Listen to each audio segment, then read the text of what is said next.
सातों आठों लोक पर्व कुमाऊं के साथ ही पड़ोसी देश नेपाल की संस्कृति और आस्था का एक सूत्र में पिरोने वाला त्योहार है।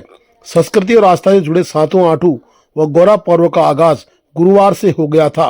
पहाड़ के लोगों ने सुबह ही अनाजों को एकत्रित करके बिरोड़े भिगोए और लोक पर्व की शुरुआत की थी। 31 अगस्त को अष्टमी और मेला भी लगा और अब समापन की तरफ गौरा पर्व बढ़ रहा है। आज धारचूला के हाट गांव में गौरा पर्व में दर्जा राज्य मंत्री हेमराज बिष्ट पहुंचे। हेमराज बिष्ट ने सभी लोगों को पर्व की शुभकामनाएं बधाई दी और खेल झोड़ा चांचरी में भाग लिया। स्थानीय लोगों ने उनका हार्दिक अभिनंदन स्वागत किया। स्थानीय मनीष रावल, नवीन थलाल, प्रधान नर्मदा रावल, पदम थलाल व स्थानीय सभी लोगों ने बताया कि शिव पार्वती की पूजन के साथ गौरा पर्व शुरू हो चुका था और अब मंदिर में समापन की तरफ गौरा पर्व बढ़ रहा है। आज मंदिर में पूजा अर्चना होने के बाद गौरा पर्व समापन की तरफ बढ़ेगा। बता दें कि इस तरह से हाट देहात में ऐतिहासिक गौरा पर्व देखने को मिलती है और आज उस ऐतिहासिक गौरा पर्व में हेमराज बिष्ट मुख्य अतिथि के रूप में गौरा पर्व में पहुंचे और उन्होंने कहा कि मेरा काफी समय हाट गांव में बीता है और मैं इसको अपना घर मानता हूँ।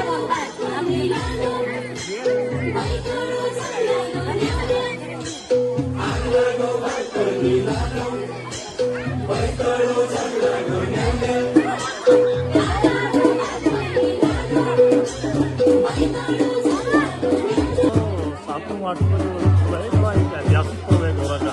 अपने कुमाऊं के पिथौरागढ़, चंपा और बागेश्वर के अंचल में ये बड़े धूमधाम से मनाया जाता है। गौरा यानी शिव पार्वती का एक प्रसंग है। उसको बड़े जब माँ पार्वती जो है रुष्ट होकर भगवान शिव से नाराज होकर अपने मायके आ गए थे तो भगवान शिव उसको मनाने के लिए आए थे और इसी प्रसंग को लेकर वे कुमाऊं के और नेपाल के अंचल में गौरा पर्व मनाया जाता है। अभी आज जब मुझे मालूम पड़ा कि मेरे गाँव में गौरा का आज विसर्जन है इस पर्व का, तो मैं अभी यहाँ पर पहुँचा। बड़ा आनंद अच्छा लगता है, बड़ा आनंद आता है जब भी मेरा प्रयास होता है कि अपने लोक पर्व पर वैसे भी गौरा जो पर्व है देखिए मेरे को दिल के बड़े करीब पर्व है। गौरा है, हरेला है, तो हमारे लोक पर्व है तो हाड़ के वो तो बड़ा सुंदर है, बड़ा अच्छा है।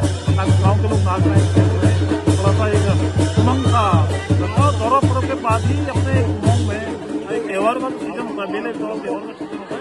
ये पर्व मेले और त्योहार में नवंबर दिसंबर तक चलते रहते हैं।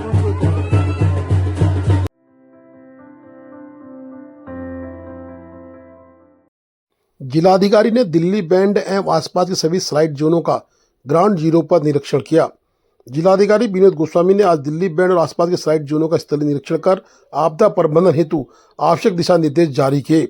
जिलाधिकारी ने स्पायर जियो कंपनी को निर्देश दिए कि आपदा प्रबंधन कार्यालय द्वारा उपलब्ध कराए गए ड्रोन का उपयोग करते हुए मलबे के ऊपरी हिस्से की वास्तविक स्थिति का आंकलन किया जाए। इसके आधार पर आगे की कार्रवाई भी होगी।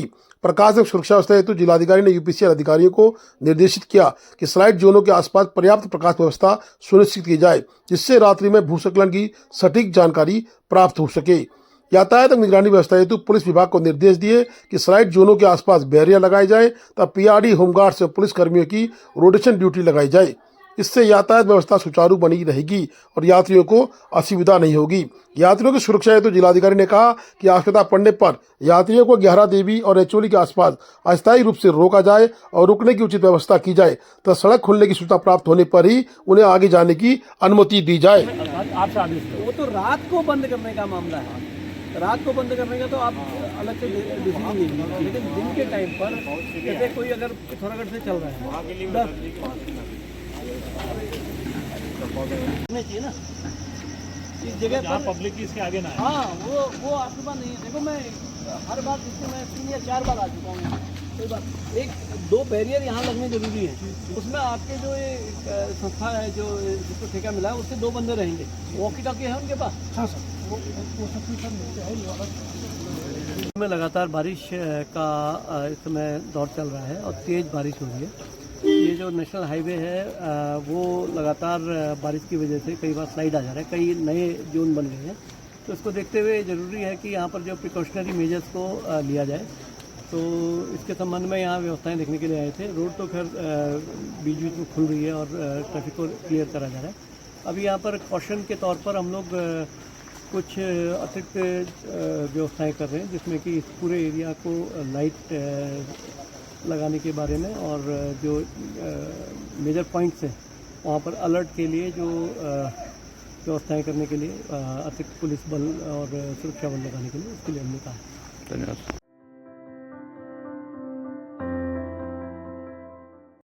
धारचूला में काली नदी पूरे वेग में बह रही है। अपने खतरे के निशान से 50 सेंटीमीटर ऊपर काली नदी लगातार बह रही है। पुलिस प्रशासन पूरी तरह से चौकन्ना है। साथ ही सिंचाई विभाग के द्वारा बनाए गए तटबंध भी धारचूला की सुरक्षा में खड़े दिखाई दे रहे हैं। परंतु काली नदी अगर इससे ज़्यादा वेग से बहेगी तो आने वाले समय में न तटबंध के इलाकों को खतरा हो सकता है। परंतु इस वक्त स्थिति सामान्य बनी हुई है और काली नदी अपने पूरे बहाव के साथ आनंद लेते हुए बह रही है।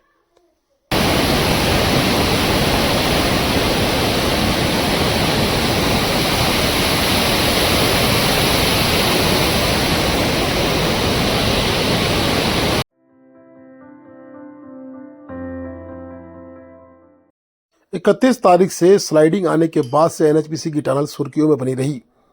अंदर जो एनएचपीसी के कॉन्ट्रैक्ट कर्मचारी व स्थानीय कर्मचारी थे वे टनल के अंदर फंसे थे परंतु सुरक्षित थे।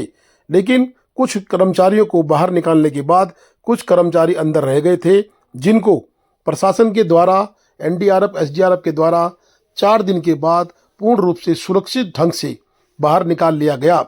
उसके उपरांत एनएचपीसी की नई शिफ्ट के कर्मचारियों को अंदर भेजा गया, परंतु टनल को कहीं न कहीं बड़ा खतरा प्रतीत हो रहा है। जब तक सुरक्षा के इंतजाम नहीं होते, टनल का मुहाना पूरी तरह से नहीं खुल जाता और टनल के ऊपर जो स्लाइडिंग जोन है वो नहीं बन जाता, तो ऐसी स्थिति हर बरसात में आ सकती है। एनएचपीसी के सीजीएम कन्नन ने भी सभी को आभार व्यक्त किया है कि एनडीआरएफ एसडीआरएफ स्थानीय पुलिस बीआरओ व एनएचपीसी के प्रशासन ने मिलकर संयुक्त रूप से जो कार्य किया उस कार्य की उन्होंने सराहना की है। Kannan, group general manager Dhauliganga power station HOP बोल रहा हूँ। हमारे डोलीगंगा पावर स्टेशन में जो पावर हाउस में ऑपरेशन में जो शिफ्ट था उसको हमने सेफली चेंज करा लिया है। दूसरे शिफ्ट को ड्यूटी भी लगा दिया है। वहाँ पर पावर हाउस के अंदर सारे फैसिलिटीज हैं। वहाँ पर बेसिक मेडिसिन और खाने पीने का सामान, रेस्ट करने का और टीवी वगैरह है और जिम्नाटिक्स सारे फैसिलिटीज अंदर है। वहाँ पर बाहर से हमारा एम्प्लॉइज अंदर ज़्यादा सुरक्षित फील करते हैं। और यहाँ पर पहाड़ी इलाका है, यहाँ पर लैंडस्लाइड बार बार होता रहता है, खासकर मानसून पीरियड में काफ़ी दिक्कतें आता है। पूर्व में भी ऐसे दिक्कत को हमने फेस किया है। ऐसे समय में हमारा टीम, ऑपरेशन टीम वहीं पर रहकर एक्सटेंडेड आवर्स में काम करते हैं। ऐसे मौसम में हम लोग सफिशिएंट मैन पावर पहले से भेज देते हैं ताकि वो प्रॉपर रेस्ट करें हैं, अपना ड्यूटी प्रॉपरली करें हैं विदाउट एनी प्रॉब्लम। और अंदर सारे फैसिलिटीज है, इसलिए हमें जनरेशन करना बहुत ही इम्पोर्टेंट है। हमारा अंडरग्राउंड पावर हाउस है, इसलिए हमारा जो मेंटेनेंस टीम का कुछ जानकार लोग हैं उनका भी मौजूद होना बहुत आवश्यक है। हमें लोकल एडमिनिस्ट्रेशन से पूरा मदद मिला है इसमें थोड़ा शिफ्ट चेंज करने में, और खासकर डीएम साहब, एसडीएम साहब, एसपी मैडम और तहसीलदार साहब और उनके जो पुलिस प्रशासन का सारी टीम, सीएसएफ, आर्मी सभी ने पूरा मदद किया है। और जो बीआरओ और जो रेलवेज का है उन्होंने भी जो सड़क क्लियर करने में पूरा मदद किया है। वहीं all India central counselling of trade union AICCTU से संबंधित एनएचपीसी कॉन्ट्रैक्ट वर्कर्स यूनियन ने आज यहां 29 अगस्त से 2 सितंबर तक पावर हाउस के अंदर फंसे संविदा कर्मियों के सम्मान में कार्यक्रम भी आयोजित किया। यूनियन के साथ ही 8 सितंबर से होने वाली हड़ताल के समर्थन में भी व्यापक जनसंपर्क किया है। यूनियन के द्वारा बताया गया है कि हड़ताल उनके वेतन वृद्धि की धनराशि को अवैध रूप से जब्त किए जाने के खिलाफ की जा रही है। एक्टू के जिला उप सचिव विनोद कुमार, यूनियन के उपाध्यक्ष पदम थलाल, कार्यकारिणी सदस्य अमर दुग्ताल के नेतृत्व में आज निगालपानी में सम्मान समारोह भी आयोजित किया गया। बीते की 31 अगस्त को आई भीषण बारिश में एनएचपीसी के इलाका स्थित भूमिगत पावर हाउस के दोनों गेट बंद हो गए थे। 6 संविदा कर्मी बिना शिफ्ट चेंज किए अपनी ड्यूटी लगातार दे रहे थे। कल एसडीआरएफ एनडीआरएफ ने उन लोगों को बाहर किया और नए कर्मचारियों को अंदर किया, परंतु एक्टिव ने कहा कि हमारी वेतन वृद्धि अगर एनएचपीसी ने रोकी तो आने वाले समय में काम रोको हड़ताल भी हो सकती है।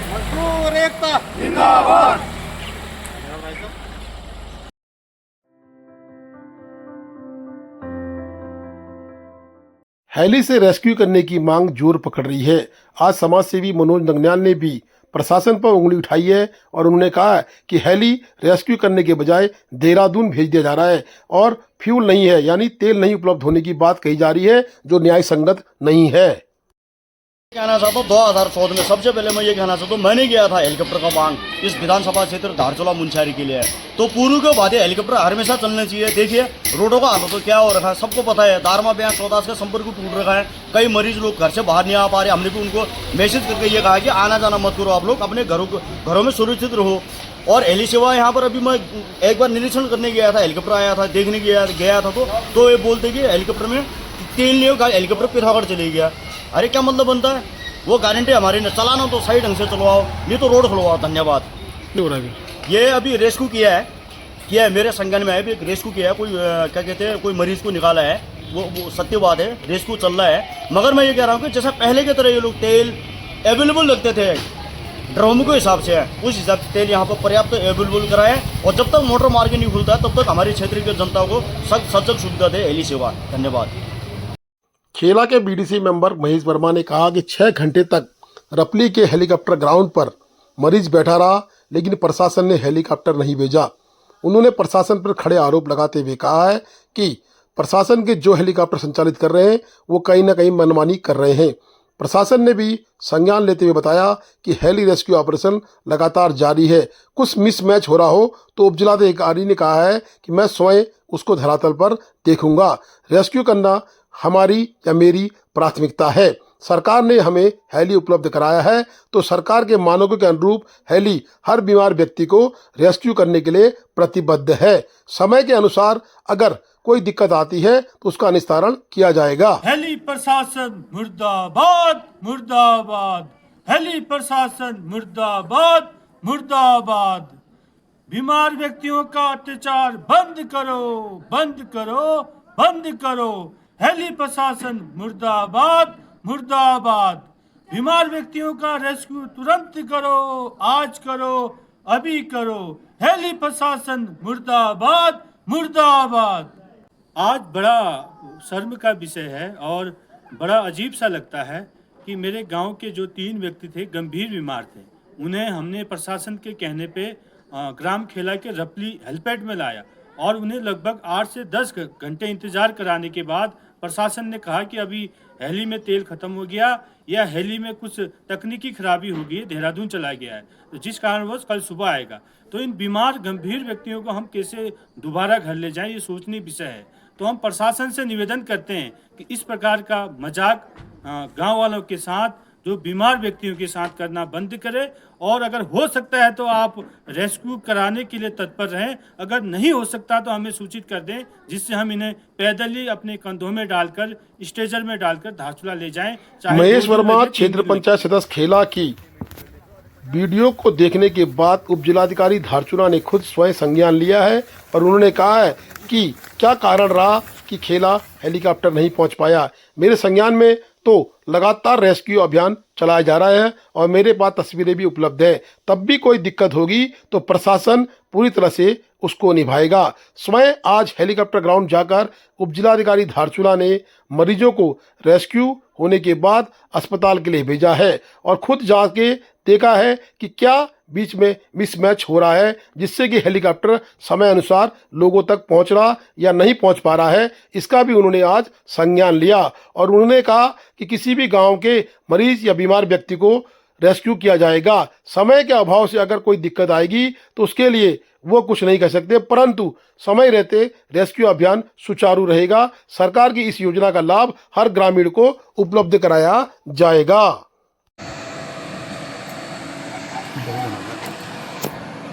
हाँ उस साइड है।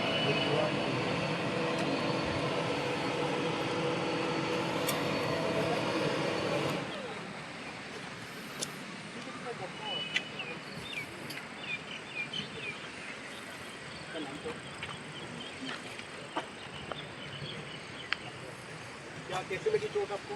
थोड़ा रोड के पेड़ से गिर गया सर। रोड के पेड़ से गिर गए।